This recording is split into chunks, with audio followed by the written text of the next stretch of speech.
Tonight on the March 30th edition of Newswatch, Ivanka Trump accepts a position with the White House. And breaking news of an interstate fire in Atlanta. I have the latest in cyclone sports and March Madness. And will we have more rain? All that coming up. Newswatch starts now. Okay.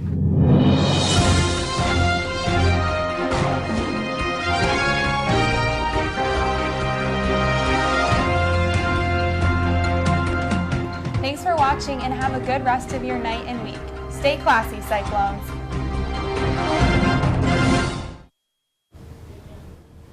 Hello, and thank you for joining us on tonight's edition of Newswatch. I'm Cole McAfee. And I'm Laurel Feakes. Here are tonight's top stories. Breaking news tonight on a developing story in Atlanta, Georgia. A section of Interstate 85 has collapsed in flames. Although the interstate was flooded with commuters, there have been no injuries yet reported. Drivers said they saw black smoke coming up from underneath the interstate. Some continued to drive through while others pulled onto the shoulder or exited the roadway. As of now, all lanes are blocked and will be for the foreseeable future. Though it is undetermined what caused the fire, it has been reported that it is under control. Good. Israel's Security Cabinet authorized a settlement today in the West Bank Palestinian territory near the city of Ramallah. This settlement will be the first one approved by Israel in over 2 decades. The international community has deemed Israeli settlements in Palestine a violation of the Geneva Conventions of 1947. But Israel maintains the opposite in that it is lawful. Jewish settlements in Palestinian lands make a 2-state solution proposed by the international community unable to exist. The conflict between Israel and Arab nations in the Middle East relating to Israeli occupation of Palestine has been ongoing since the 1940s. Many Arab leaders also highlighted the importance of solving this dispute yesterday during the 28th annual summit of the Arab League. Ivanka Trump is going to become an official government employee alongside her husband, Jared Kushner.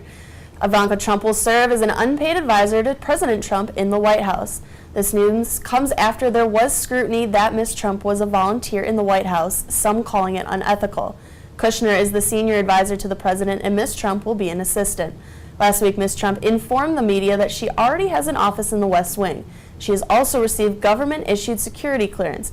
Ethics lawyers for Presidents Obama and Bush said that this arrangement appears to be designed to allow Ms. Trump to avoid ethics and conflicts of interest. House Intelligence Committee Chair Devin Nunes has come under fire after it was reported that 2 White House officials gave Nunes the intelligence that President Trump was under surveillance.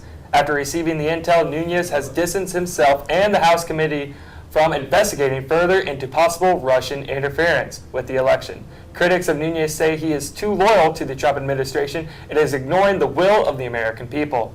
Several representatives have already spoken out against Nunes, calling for him to rescue himself from the investigation. President Trump has relaxed the rules of protection on civilians in Somalia, where a heightening campaign against Islamist militants in the Horn of Africa is brewing. Mr. Trump approved the proposal to expand the target area to help defeat al-Shabaab in Somalia. These rules would last for at least 180 days, officials said. This comes at a grave time for Somalian civilians as they are in the middle of crises, including cholera and famine. The country is starting an effort to vaccinate about 450,000 people against the internal infection. Former Iowa State Assistant Professor Laura Smarandesco is now suing the university. According to the Ames Tribune, Smarandesco, formerly a professor of marketing in the College of Business, came to Iowa State in 2007, alleges that the university denied her a promotion to associate professor in 2014 because of her gender. The lawsuit filed the Story County District Court states that she suffered from unlawful employment discrimination and that those involved committed wrongful acts that damaged her reputation, impairing her future employment opportunities. Iowa State spokesman John McCarroll says Iowa State is aware of the lawsuit but chose not to comment. The North Carolina Senate has voted to repeal HB2, a controversial bill banning transgender people from using restrooms that do not match their biological sex. A compromise bill was passed in lieu of the previous bill, which sparked an outrage that cost the state $3.8 billion in lost revenue from the companies against the stance. Many opponents of the HB2 are not happy with the compromise bill. The American Civil Liberties Union spoke out, stating the language of the compromise still violates legal protections against LGBT citizens. After a unanimous vote on Monday, the Iowa Board of Regents approved Iowa State President Stephen Lee's resignation, as well as approved Benjamin Allen to serve as the interim president. Formerly acting as the president of the University of Northern Iowa, Allen will begin immediately after Lee's final day, which is set to be May 8th.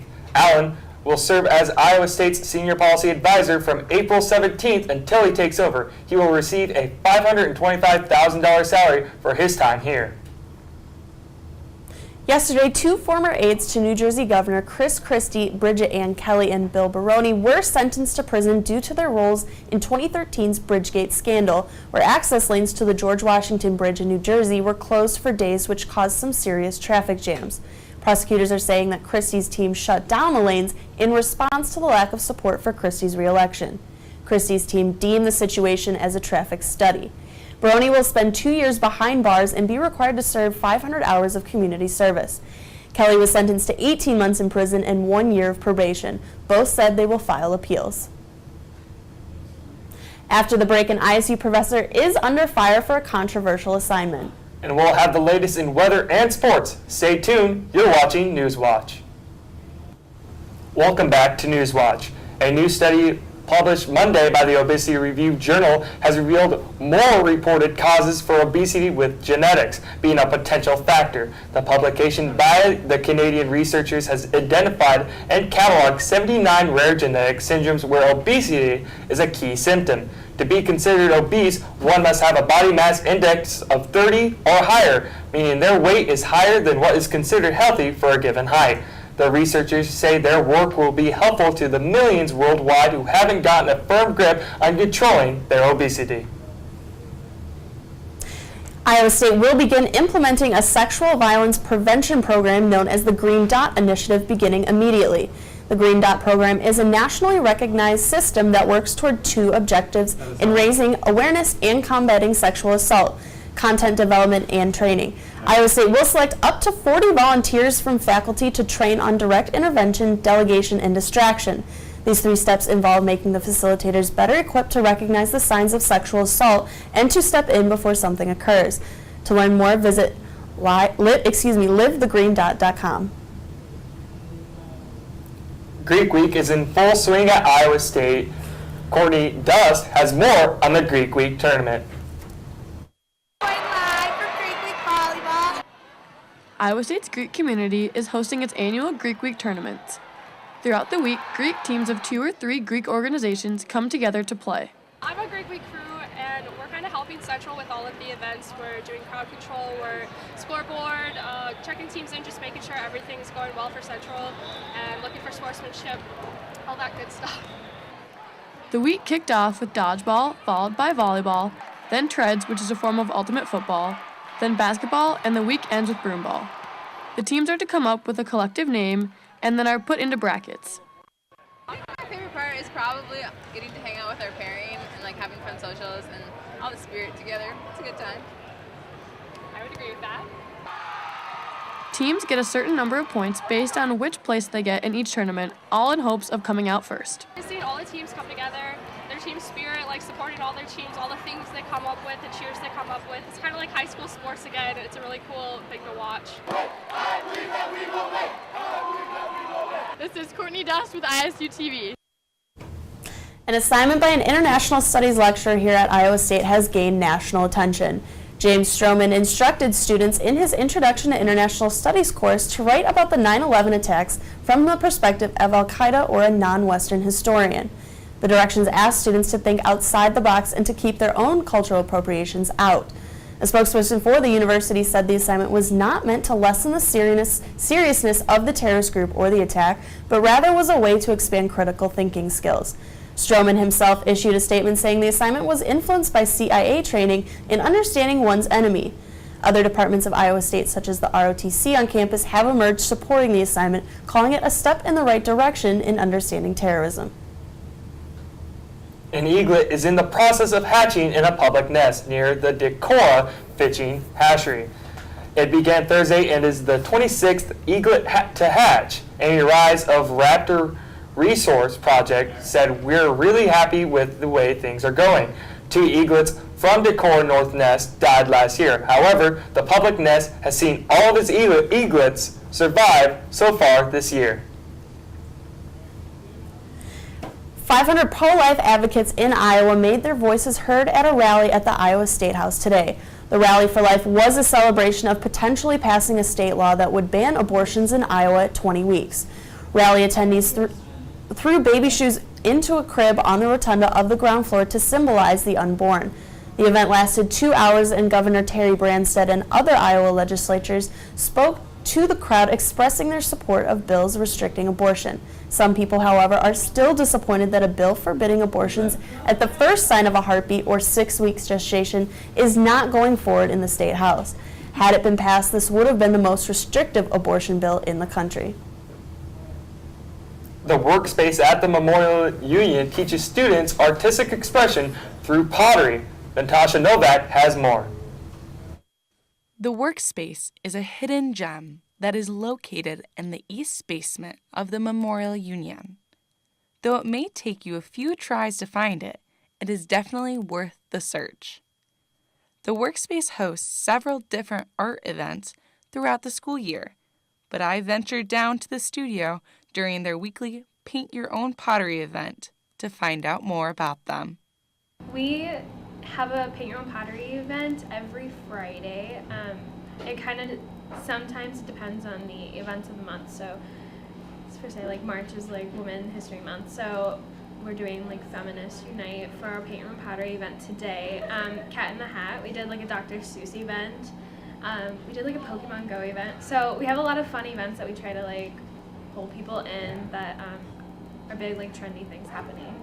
And then we also have classes in ceramics, fibers, painting, drawing, wood shop type of classes, like orientation class is the big one. We also have jewelry classes, stained glass classes, bead classes for glass. We have a million different kinds of classes. I received the opportunity to talk to Ames resident Nicole Pixley on why the theme, Feminists Unite, encouraged her to come to her first Paint Your Own Pottery event. Yes, it was because I want to do the cup with the women's international female symbol, specifically. Yes. But I have wanted to come before, but I didn't know where it was. Even if you are not interested in the theme, you are still able to join in on the fun by painting the piece of pottery that you like the most. For people who don't think they're really great at arts and crafts, I would say come down because everyone has the ability to do something down here. We have a lot of events that we have like instructions for you to like follow. You don't have to be an expert and you don't really have to know anything about arts and crafts to come down here and like have us teach you how to do it. The Workspace is open to Iowa State students along with anyone from the surrounding communities. So if you are interested in pottery, bead making, or even workshop, be sure to check out the Workspace's website for their full schedule of events and classes. For ISUTv, I'm Natasha Novak. We're now joined at the desk with Hayley McPike with sports. So what's new in the land of Cyclone athletics, Hayley? Well, we have Cyclones tennis, and we have a lot more coming after the break. Welcome back from the break. I'm Hayley McPike, and here's the latest in Iowa State and national sports. The legacy of Naz Mitchell-Long left here at Iowa State is definitely not going unnoticed. Naz is one of the selected 8 men's college basketball players to participate in the three-point shooting section of the 29th annual State Farm College Slam Dunk and Three-Point Championships. The event will take place tonight on ESPN at 9 p.m. at the Grand Canyon University Arena in Phoenix, Arizona. The Iowa State senior finished leading the Big 12 Conference with 98 three-pointers this season alone. We wish the best of luck to Naz Mitchell-Long. ISU's women's tennis team fought a hard loss against the Kansas Jayhawks last Sunday. The Clones lost 0-4, dropping their overall record to 15-4. The girls will try to bounce back at 3 p.m. tomorrow against the Baylor Bears right here in Ames. So if you're not busy tomorrow afternoon, stop by and support the Cyclones. The home softball game against UNI yesterday was postponed due to rain. A rain date still has not been set yet. But on the other hand, the Cyclones will travel to Norman, Oklahoma tomorrow and face the number 12 Sooners. The 3-game series will take place tomorrow at 3:30 p.m., 6 p.m., and Saturday at 11 a.m. We wish the girls safe travels. The madness is finally coming to a close. Only 4 teams remain in the NCAA tournament. South Carolina, Gonzaga, Oregon, and North Carolina will continue this Saturday, April 1st. South Carolina and Gonzaga will play around 5:09 p.m., and Oregon and North Carolina will play around 7:49 p.m. in Phoenix, Arizona. The winners of those games will play on April 3rd at 9 p.m. in Phoenix. Best wishes to those 4 teams. That's it for sports. How's the weather looking tonight, Taylor? Well, obviously it's been really cloudy out there, but current temperatures at 40 degrees. I will have your full forecast, including more chances for rain, coming up after the break.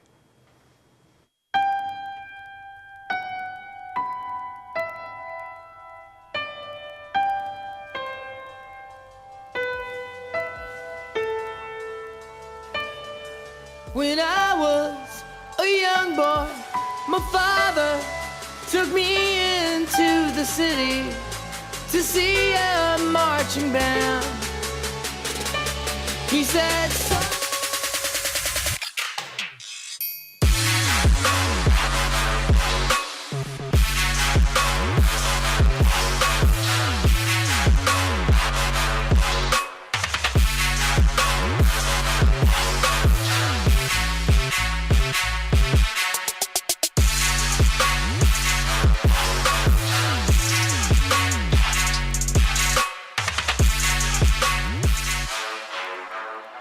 Tune into the midweek roundup with me, your host, Michael Moreau. I'm Jacob Lee.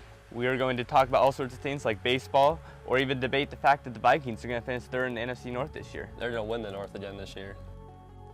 Tim Weeman, host of the Sound of the Storm. Connor Ferguson. Hunter Smith. Talk about all college sports and NFL, MLB, and our Storm is definitely brewing.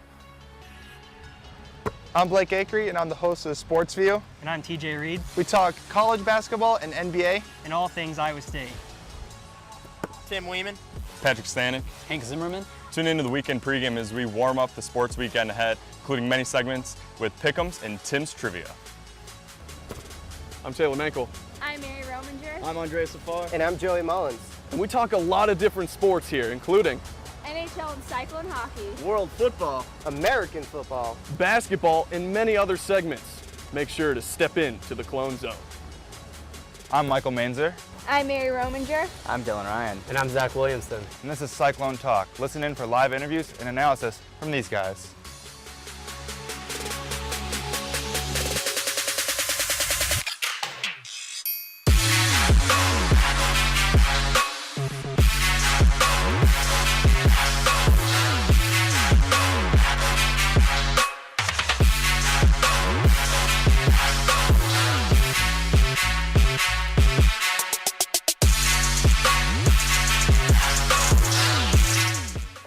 Welcome back to News Watch. Taylor Manko here with your weather report. Current temperatures here in Ames, Iowa, 40 degrees, overcast skies, and tonight the wind is going to keep coming in from the north to northeast as we've seen through most of the day. It's kind of calmed down. We had gusts upwards of 20 miles per hour earlier today, now coming in at about 10 miles per hour. As we look at the current winds across the state, we get a little bit higher when we go northern. Mason City, 16 miles per hour coming in from north to south across most of the state. As we see, Tumwell got 12 down there, 13 over in Davenport, all kind of calming down from what we were at earlier on in the day. As we look at Futurecast, all these clouds, a lot of winds coming with them. Here we'll look at today, moving over into the night hours as we see not really a huge chance of a lot of precipitation, but we did see one come across the middle of the state, maybe a couple sprinkles overnight into tomorrow morning as we then look into the day of Friday. Mostly cloudy, then it clears up towards the end of the day, but then continuing on into the night, that's when this chance for showers has a potential to come over from Kansas and Nebraska, maybe stretch into Iowa early on Saturday, but we will have more of that tomorrow and in the future as that gets closer and closer. Now we look at the lows tonight across the state of Iowa. 32, just freezing point over in Mason City at the top of the state. In Des Moines, 36 degrees. Over on the other side of the state, Davenport, we've got 37 degrees. It's a very blue state, as you can see, as we're getting down towards that freezing point. Highs tomorrow, we're getting a little higher up there. 53 degrees in the metro, Des Moines. Then over on the west side of the state, Sioux City, 55, 54 in Council Bluffs, and a little cooler on the east, 48 degrees in Davenport. Now we look tonight here in Ames. Not going to change too much, going to stay right around that 40-degree mark, maybe get a little cooler with those winds, and as I mentioned, may rain, but that's going to come kind of in the AM hours of tomorrow more so than tonight. As we look into tomorrow, rainy, won't accumulate too much, maybe a fourth of an inch to half of an inch of rain. We're still going to have some of those winds. Now they're going to be switching over, coming in from the east, 5 to 15 miles per hour with a high of around 50 tomorrow, as we saw. We look at your extended forecast here in Ames, Iowa. We've got those rain on Friday and Saturday that we have mentioned, highs around the mid-40s. But looking into next week, things are looking better. The clouds are going to start to clear out, and we're going to start getting a little warmer, up to the 60s on Wednesdays and Thursdays even. Then on Thursday we've got on Thursday we've got a slight chance of rain. We'll see how that develops as we go on through the rest of the week. But that's all I've got for your weather report. We will be back with more news here on Newswatch. Welcome back to Newswatch. Grammy award-winning artist Adele announced during an Auckland, New Zealand performance that she may be done touring. The British singer has been touring non-stop for the past year. The Life in Auckland's YouTube page broke the news with Adele saying that touring has never been something that she was good at and that she has only ever done it for her fans. Her tour for her album 25 is currently slated for over 100 shows in 20 countries. A teen from Bosnia has broken a new world record by breaking concrete blocks with his head. 16-year-old Karim Osmafatic unofficially broke a bizarre world record by smashing 111 concrete blocks with his head in 35 seconds. The Guinness World Record officials were not on site to view the record, which means the record is not currently official, meaning the world record still currently belongs to Germany's Oliver Grimswell at 65 blocks last year. 34 men and women were arrested for plotting to rob the grave of the founder of the Ferrari. Founder of Ferrari Automobiles, Enzo Ferrari, passed away over 30 years ago and has been laid to rest in Modena. This is still true after police foiled the plans of the Anonymous Sequestri, a Sardinian criminal organization that has a history of kidnap for ransom crimes. This isn't the first time a Ferrari was almost stolen. In 1978, a Ferrari Dino 246 GTS that was stolen 4 years prior was found buried inexplicably in a California backyard. It was restored and ran for decades afterward. University of Cambridge archaeologists have recently announced that a skull found back in 2010 is in fact a human skull from medieval times. With this discovery, scientists are able to digitally interpret and recreate what this man and other men would have looked like 700 years ago. The remains of the man, dubbed Context 958 by the Cambridge researchers, were uncovered when one of the largest medieval hospital graveyards in Britain was discovered and later excavated between 2010 and 2012. Well, this has been your latest edition of Newswatch. Join us next Tuesday for more of the latest Iowa State news and weather. Have a good night, Ames, and stay tuned for Ames Tonight.